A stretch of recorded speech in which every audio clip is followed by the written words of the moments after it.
اچھا، کبھی کسی نے سوچا ہے کہ یہ ستارے ہماری شخصیت کے بارے میں کیا بتاتے ہیں؟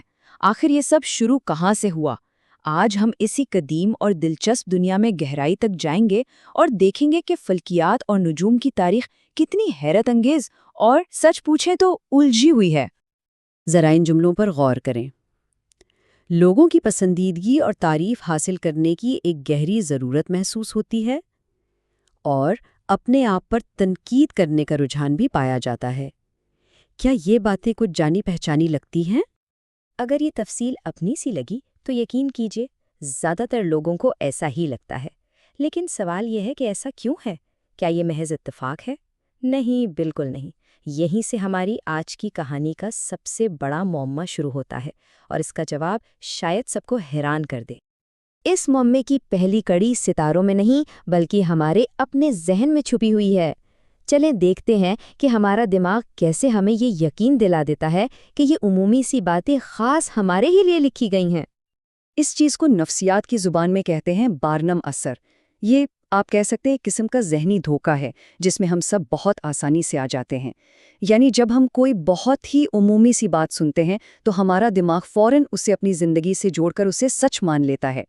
یہ جو تفصیل ابھی ہم نے سنی یہ دراصل 1948 کے ایک مشہور نفسیاتی تجربے سے لی گئی تھی جسے جان بوجھ کر اتنا مبہم رکھا گیا تھا کہ وہ تقریباً ہر انسان پر فٹ ہو سکے۔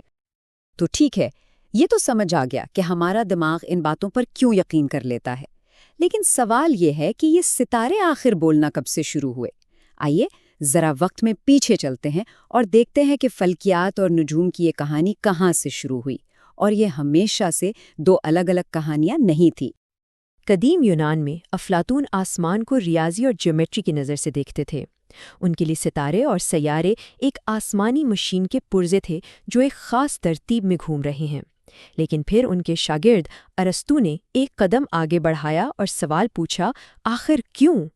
انہوں نے ان حرکات کے پیچھے چھپے اسباب اور زمین پر ان کے ممکنہ اثرات کو سمجھنے کی کوشش کی، اور یہیں سے آپ کہہ سکتے ہیں فلکیات اور نجوم کے راستے الگ ہونا شروع ہوئے۔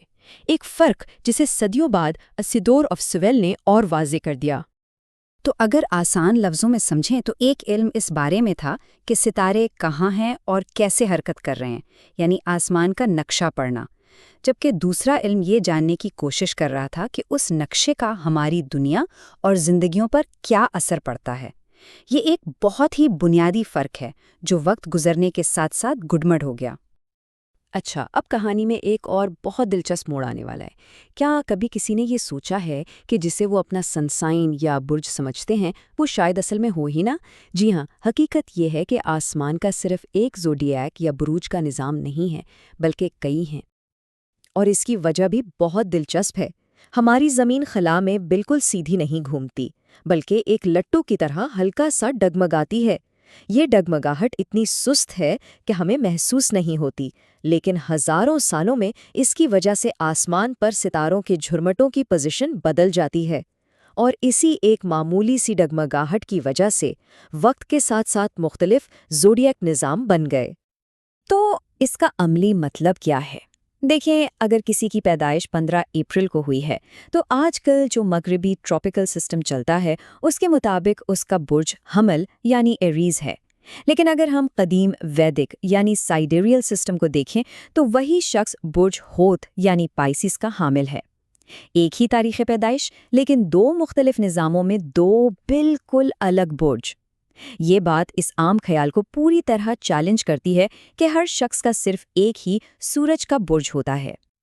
لیکن اگر کوئی یہ سمجھتا ہے کہ نجوم کی پوری کہانی صرف سورج کے برج کے گرد گھومتی ہے تو یہ صرف آدھا سچ ہے۔ اصل میں یہ اس سے کہیں زیادہ گہرا اور ذاتی علم ہے۔ آئیے اب کسی کے ذاتی آسمانی نقشے یعنی زائچے پر ایک نظر ڈالتے ہیں۔ یہ 4 زاویے سمجھیں کسی کی زندگی کے کمپس کی طرح ہیں۔ اسینڈنٹ وہ شخصیت ہے جو دنیا کو نظر آتی ہے، مڈ ہیون کیریئر اور سماجی مقام کی سمت دکھاتا ہے، ڈسینڈنٹ ہمارے تعلقات اور شراکت داریوں کا آئینہ ہے، اور آئی ایم کویلی ہماری جڑوں، خاندان اور اندرونی سکون کی طرف اشارہ کرتا ہے۔ اور یہ سب صرف اندازے یا کہانیاں نہیں ہیں، ان چاروں زاویوں کا حساب لگانے کے لیے باقاعدہ ریاضی اور ٹریگنومیٹری کا استعمال کیا جاتا ہے۔ اب اس فارمولے کو سمجھنے کی ضرورت نہیں ہے، لیکن یہ دیکھنا اہم ہے کہ نجوم کی بنیاد میں ایک منظم اور اصولوں پر مبنی ڈھانچہ موجود ہے، چاہے کوئی اسے مانے یا نہ مانے۔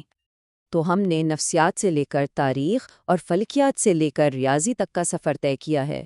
اب وقت آ گیا ہے کہ ان تمام دھاگوں کو ایک ساتھ جوڑیں اور اس بڑے سوال کا جواب تلاش کرنے کی کوشش کریں، آخر یہ نجوم ہے کیا؟ سائنس ہے، ایک منظم نظام ہے، یا پھر محض توہم پرستی؟ تو اس پورے تجزیے سے ہم نے 3 اہم باتیں سیکھیں۔ پہلی، فلکیات ہمیں بتاتی ہے کہ آسمان میں کیا ہے، جبکہ نجوم یہ سمجھانے کی کوشش کرتا ہے کہ اس کا مطلب کیا ہے۔ دوسری، ہمارا دماغ عمومی باتوں میں بھی ذاتی سچائی ڈھونڈ نکالتا ہے، جسے بارم اثر کہتے ہیں۔ اور تیسری اور سب سے اہم بات، نجوم صرف اخبارات کے راشی فل کا نام نہیں، بلکہ اس کے پیچھے ایک طویل تاریخ، مختلف نظام اور باقاعدہ ریاضی موجود ہے۔ اور آخر میں یہ سوال سب کے لیے چھوڑ رہا ہوں، کسی بھی علم یا نظام کی اصل قدر کس چیز میں ہوتی ہے؟ اس کے سائنسی ثبوت میں، یا اس سے ذاتی سکون، معنی اور رہنمائی میں جو لوگ اس سے حاصل کرتے ہیں؟ اس کا جواب شاید ہر ایک کے لیے مختلف ہو۔